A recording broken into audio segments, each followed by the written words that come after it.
Bienvenue dans le podcast Les Vendredis de la transition écologique. Des témoignages d'élus locaux sur la manière dont les municipalités s'investissent pour faire progresser la transition écologique sur leur territoire. Proposé par l'association Citoyens et Territoires Grand Est, dans le cadre d'un projet soutenu par la DREAL Grand Est.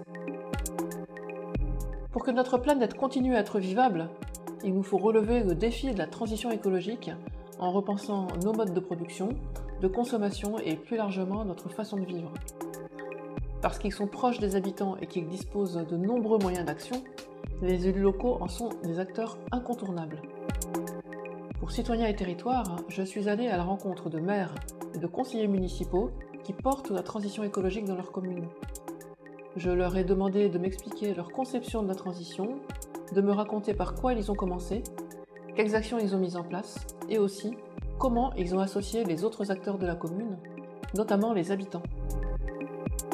Vous avez rendez-vous aujourd'hui avec Guillaume Peter, maire de Pforzheim, une petite commune alsacienne de 600 habitants, qui se trouve au nord d'Haguenau, dans la communauté de communes de Sauer-Pechelbronn. Donc j'ai 44 ans, je suis originaire de la commune, donc j'ai toujours vécu à Pforzheim, mis à part quelques années après les études. Je suis enseignant en sciences de la vie et de la terre au lycée à Haguenau et j'ai été élu pour la première fois en 2014. Je n'ai pas été au conseil municipal auparavant et on m'a sollicité lors des élections en 2014, donc 5 personnes issues de l'équipe municipale précédente qui cherchaient une tête de liste et quelqu'un qui puisse mener la liste. C'est comme ça que l'aventure a commencé. Alors que, très honnêtement, en fin d'année 2013, je ne me posais même pas encore la question d'être ou pas au conseil municipal. Et c'est vraiment en ayant été sollicité par cette équipe que j'ai commencé à me poser la question et que les choses ont commencé. Et donc j'ai été élu maire en 2014, donc pour mon premier mandat. Et donc on est reparti avec le plus gros de l'équipe en 2020 pour un nouveau mandat. Donc deux mandats aujourd'hui à ce jour. Et en 2020, j'ai également été élu à la communauté de communes, vice-président en charge de la transition écologique.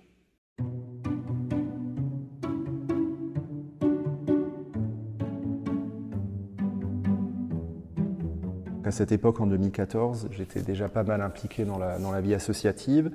Donc, je faisais partie du club de foot local, donc du FC Pforzheim, depuis plusieurs années, depuis une quinzaine d'années, et musicien au sein de la musique Saint-Nicolas de Pforzheim, toujours à ce jour d'ailleurs, alors à l'époque depuis 20 ans, et donc maintenant ça fait plus de 30 ans. Donc j'étais déjà pas mal impliqué dans la vie du village, dans la vie associative de la commune, mais je n'avais aucune expérience en tant qu'élu et bien évidemment pas en tant que maire. Donc les premiers temps, j'ai dû me former évidemment. J'ai eu la chance de pouvoir me reposer sur 2 secrétaires de mairie, donc Estelle Kapfer et Agnès Holzmann à l'époque, qui avaient déjà une certaine expérience. Et qui m'ont épaulé en particulier les premières années. Voilà, les premiers temps ont été consacrés à de la formation, à de l'auto-formation, à des échanges avec d'autres élus à l'époque, que ce soit du conseil communautaire ou d'autres collègues maires que je pouvais rencontrer, et qui m'ont permis de me former petit à petit, puisqu'on n'est jamais, en tant que nouvel élu, on n'est jamais formé au moment où on prend ses fonctions. Personne n'est formé et personne n'a la compétence pour gérer un budget communal le jour de son élection. Mais donc ça nécessite du travail. Bon, il se trouve notamment, la gestion du budget communal, c'est un domaine qui m'intéresse plutôt beaucoup, enfin heureusement. Et donc j'ai passé beaucoup de temps à travailler le sujet. Et aujourd'hui, le budget n'a plus de secret pour moi, et depuis quelques années déjà. Mais c'est vrai que lorsque vous êtes nouvel élu, vous n'êtes pas formé pour cette tâche.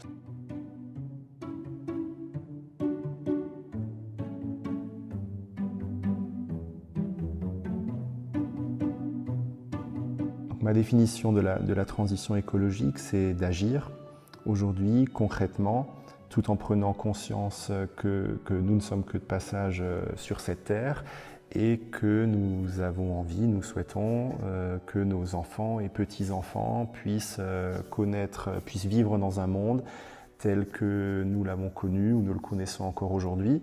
Et je pense notamment à toutes les conséquences liées au bouleversement climatique, notamment sur la biodiversité. Comme je le disais en introduction, je suis enseignant en sciences de la vie et de la terre au lycée. J'ai donc affaire à des élèves de première et de terminale, donc qui ont entre 16 et 18 ans depuis de longues années. Ce sont des sujets qu'on évoque en classe, sur lesquels j'ai été formé, sensibilisé au cours de ma formation. Et donc ces sujets, je continue à les évoquer avec mes élèves et j'essaie de les sensibiliser le plus possible, notamment toutes les questions liées à l'atténuation et à l'adaptation au bouleversement climatique, pour que ces élèves, dans leurs fonctions respectives, dans leurs professions respectives ou dans leurs associations plus tard, puissent également s'engager à leur échelle vers la transition écologique. Et ce bagage, je l'ai utilisé en 2014 pour continuer à m'engager cette fois-ci en tant qu'élu et puis en 2020 en tant que vice-président au sein de la communauté de communes Sauer-Pechelbronn pour sensibiliser un maximum d'habitants et un maximum de collègues élus. Et c'est ce qui me motive, c'est que ce bagage de départ de ma formation, je puisse le partager avec aussi bien des jeunes de 16 à 18 ans que des habitants, que des collègues élus qui, à leur niveau, à leur échelle, pourront s'engager en faveur de la transition écologique.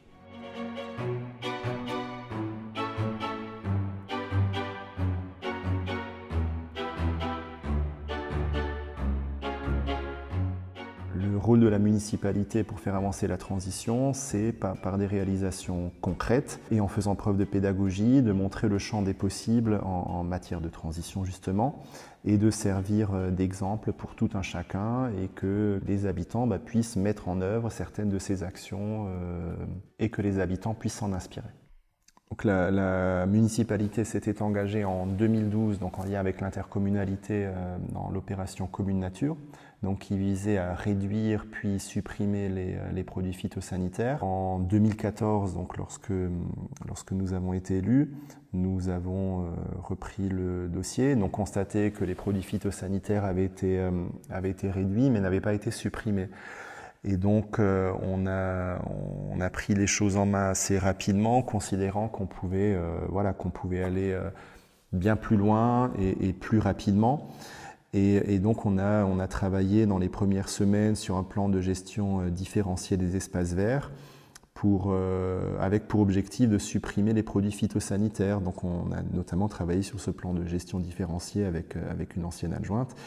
Et donc très vite, on a fait le constat que c'était possible, y compris au cimetière, qui est un point parfois délicat au sein des communes.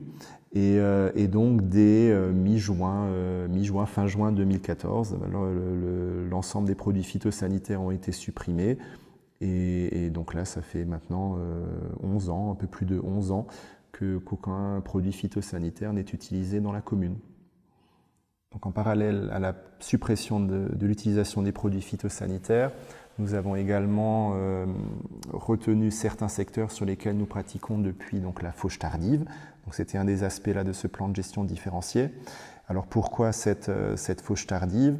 Alors d'une part, cela nous permet d'optimiser le temps de travail de l'ouvrier communal et de l'équipe municipale de façon plus générale, mais également, surtout, cette fauche tardive, en préservant le milieu sur un temps beaucoup plus long que pour une fauche hebdomadaire, régulière, nous permet de préserver le vivant, de permettre au cycle de vie, notamment des insectes qui vivent sur ce secteur, de se réaliser. Et donc cette fauche tardive est essentielle pour moi, indispensable pour la biodiversité tout simplement. En expliquant parfaitement clairement les objectifs et donc en faisant preuve de pédagogie comme j'ai déjà pu le dire, cette fauche tardive est parfaitement acceptée par les habitants. Une des autres actions menées lors du premier mandat, donc à partir de l'année 2015-2016, était tout un travail qu'on a réalisé sur la sobriété énergétique, entre autres sur l'éclairage public. On a souhaité, dès 2015, chercher à réduire les consommations Donc ça s'est traduit au départ par une augmentation des plages d'extinction semi-nocturnes sur le parc d'éclairage public de lampadaires que nous avions, et en parallèle donc une réflexion sur la rénovation de ce parc que nous avons donc entièrement remplacé. En parallèle à cela, nous avons également identifié les points lumineux qui n'étaient plus indispensables, notamment autour de l'église, et donc ça représente un peu plus de 20% des points lumineux qui sont éteints totalement et définitivement, et qui représentent aussi une économie importante sur les consommations.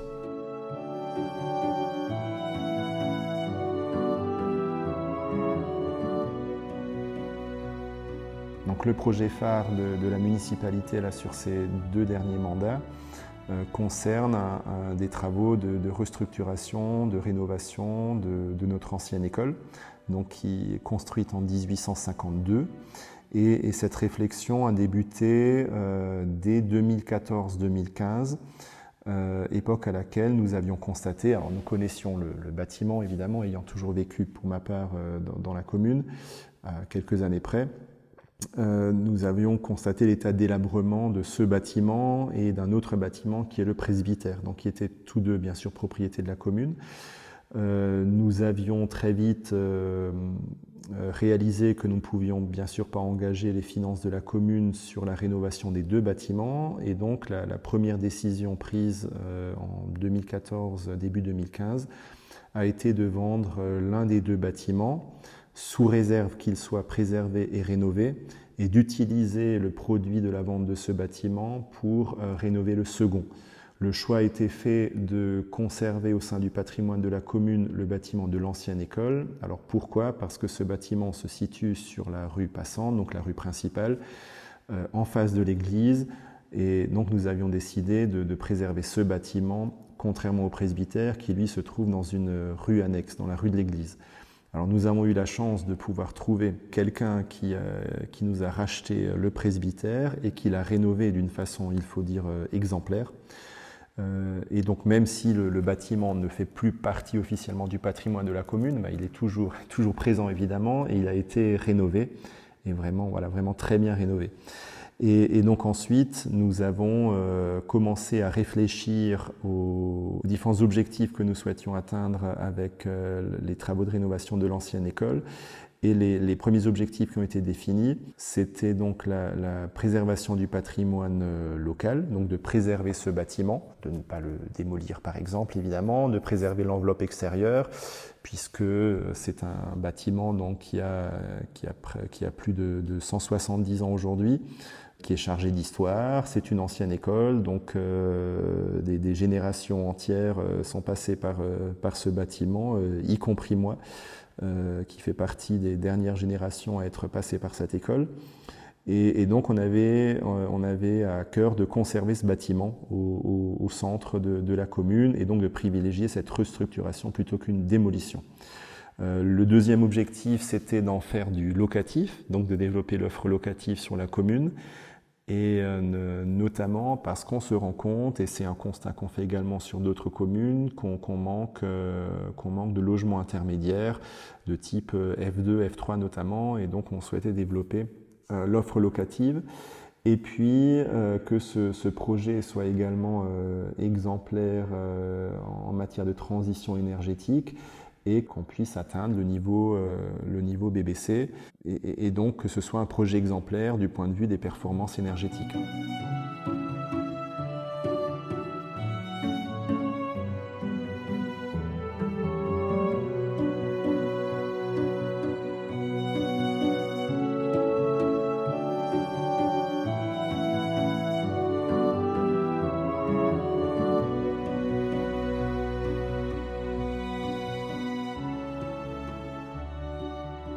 En parallèle à ce projet, donc à la fin du mandat, vers les années 2018, 2019, 2020, je réfléchissais également à comment poursuivre nos actions, alors soit en faveur de la sobriété énergétique, ou peut-être de développer les ENR, les énergies renouvelables au sein de la commune.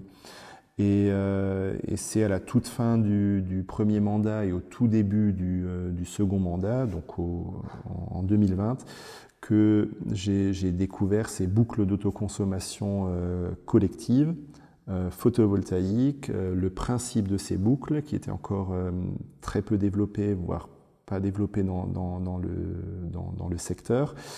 Et on a retenu un bureau d'études pour nous permettre de réfléchir au lieu le plus adéquat permettant d'installer les panneaux solaires et puis de réfléchir également au dimensionnement de cette installation. Et donc cette étude nous a montré ce que nous pensions déjà, que le bâtiment adéquat pour permettre l'installation de ces panneaux solaires était justement ce bâtiment de l'ancienne école. Et donc ce projet d'énergie renouvelable et de boucle d'autoconsommation collective est venu se greffer sur ce projet de rénovation, de restructuration de l'ancienne école. Au sein de cette boucle d'autoconsommation collective, nous avons donc un bâtiment producteur qui est le bâtiment de l'ancienne école et nous avons plusieurs consommateurs.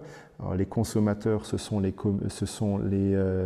bâtiments de la mairie, de l'école actuelle, de la salle communale au terrain de football, mais également le bâtiment de la mairie école de la commune voisine de Laubach.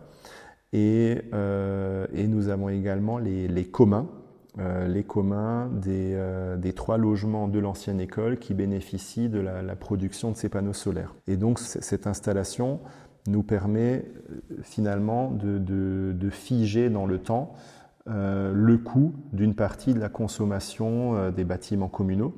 Donc on est sur environ 15% de la consommation des bâtiments communaux et sur 20 ans même davantage puisque les panneaux continueront à produire même après 20 ans. Et voilà, et donc ça nous permet de figer vraiment le coût d'une partie de la consommation des bâtiments communaux.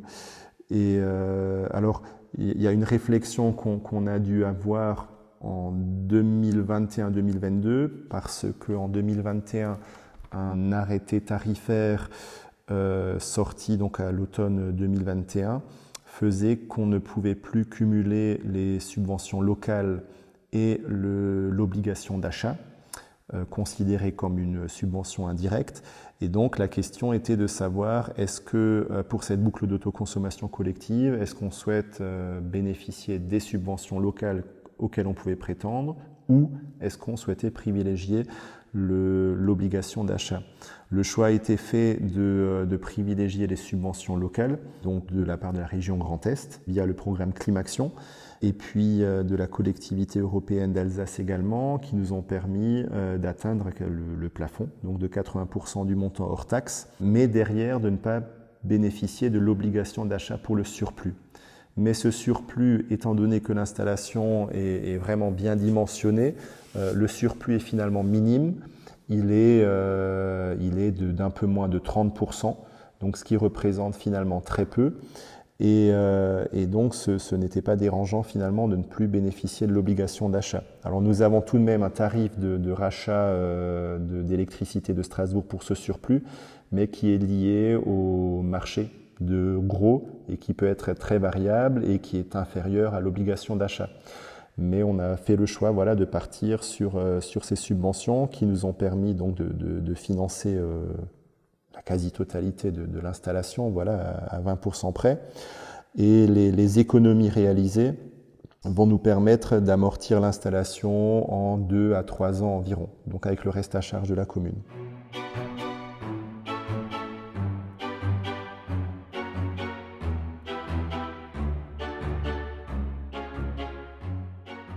Donc en parallèle à ce projet de boucle d'autoconsommation, on a évidemment continué à travailler sur les autres objectifs liés à la restructuration du bâtiment de l'ancienne école, donc qui était, je le rappelle, la préservation du patrimoine local, notre engagement en faveur de la transition énergétique, le développement de l'offre locative. Et là-dessus est venu se greffer, dans les réflexions qu'on avait, un dernier objectif qui était une gestion raisonnée des eaux pluviales.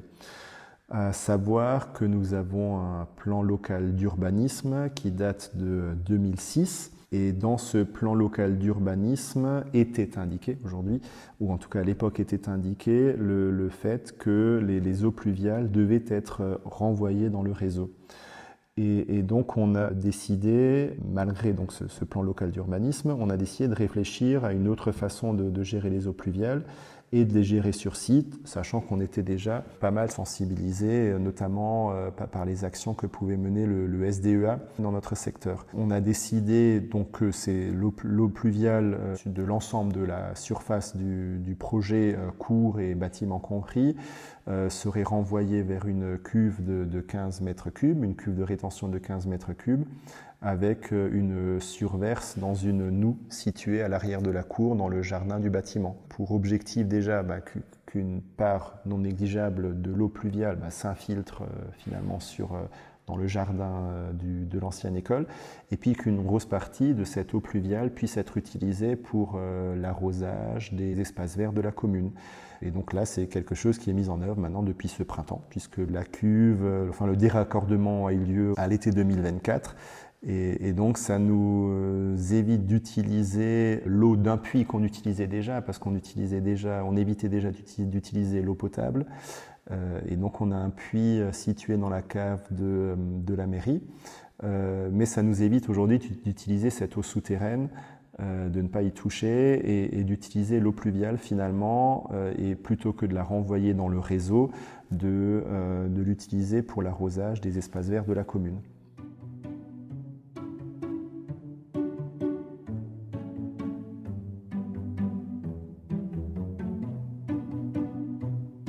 Donc ce projet né en 2014-2015, c'est donc terminé avec les premiers locataires qui sont entrés dans le bâtiment, c'est terminé en 2024.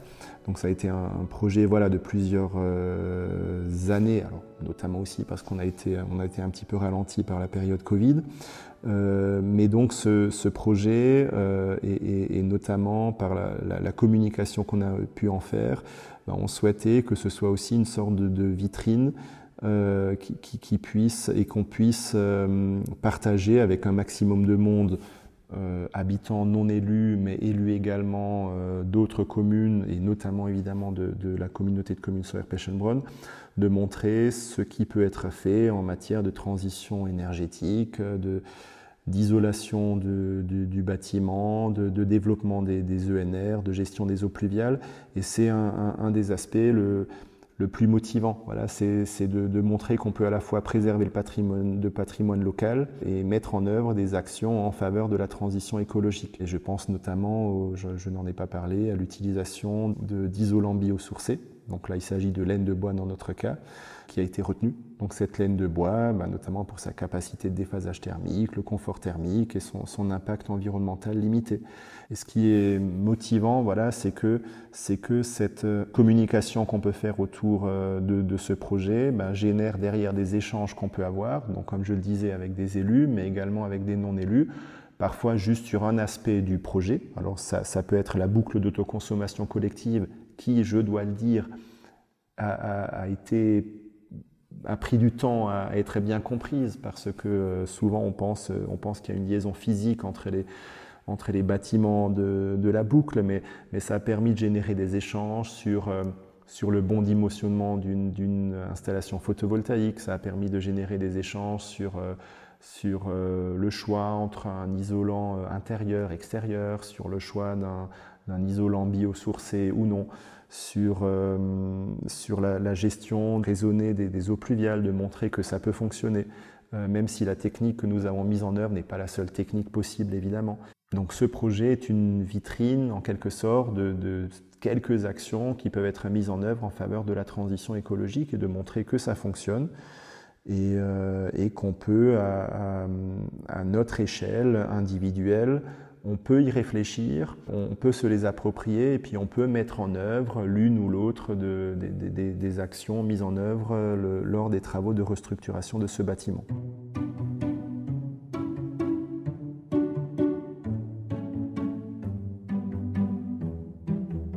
Alors parmi les projets à venir, On est vraiment au tout début de la réflexion, on commence à réfléchir sur l'aménagement d'une zone qui serait une zone de rencontre, donc à l'entrée du village où on a depuis plusieurs années, depuis près de 40 ans d'ailleurs, on a un terrain vague qui a servi de dépôt de gravats divers et variés, puis qui aujourd'hui sert notamment de zone de broyage pour la commune et pour les habitants. Et on souhaiterait réorganiser un petit peu cet endroit, ce terrain vague, pour en faire une zone de rencontre. Alors il n'est pas question d'y installer une salle polyvalente par exemple, mais c'est d'en faire une zone de rencontre qui soit dimensionnée pour nos manifestations et que les habitants puissent s'y réunir.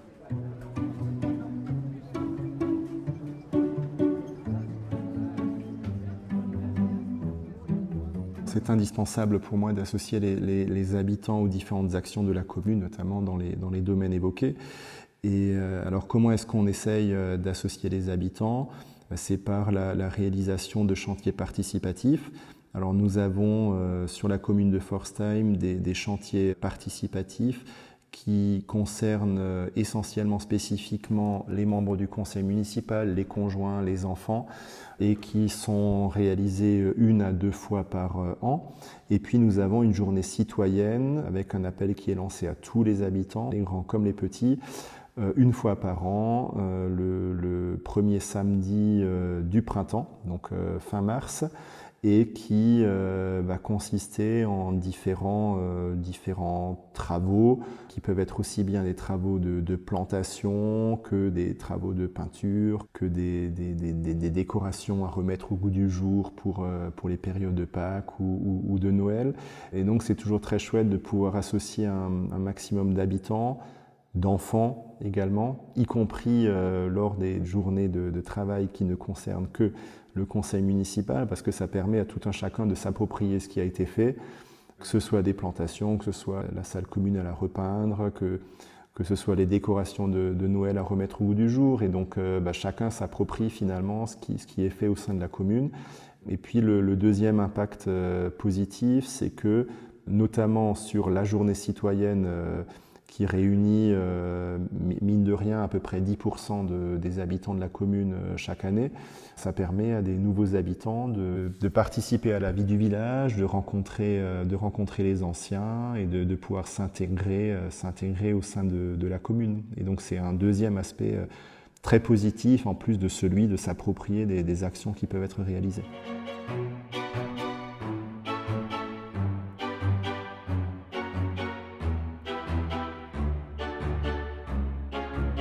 Alors concernant les relations avec l'intercommunalité, ces relations sont vraiment très importantes, indispensables pour nous petites communes sur des projets tels que celui que j'ai évoqué là de restructuration de l'ancienne école.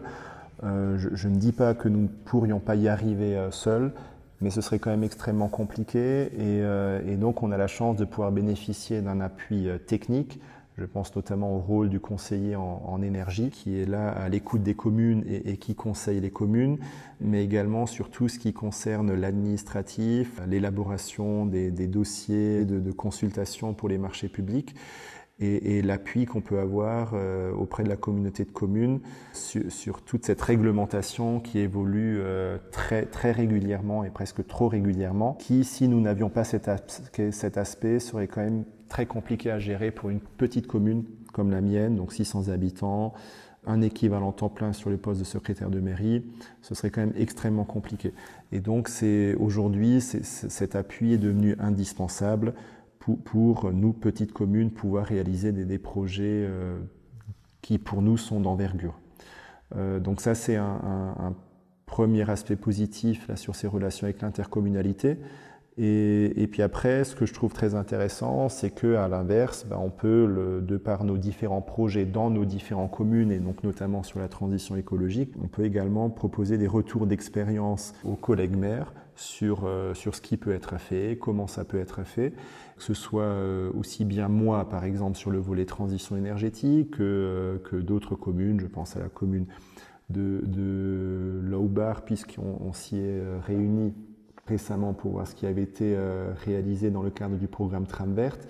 Et donc ce sont toujours des échanges très riches et qui permettent d'alimenter les discussions et qui permettent à chacun de s'approprier les projets et de voir comment tel ou tel projet pourrait être mis en œuvre dans sa commune. Et donc c'est aussi un aspect très intéressant dans ces relations avec l'intercommunalité. Alors ces échanges pourraient éventuellement évidemment déjà exister sans l'intercommunalité, mais le fait d'avoir une intercommunalité qui puisse centraliser les choses, structurer les choses, facilite forcément les échanges avec les collègues élus et favorise ces échanges et nous permet de voir tout ce qui peut être réalisé dans les communes voisines.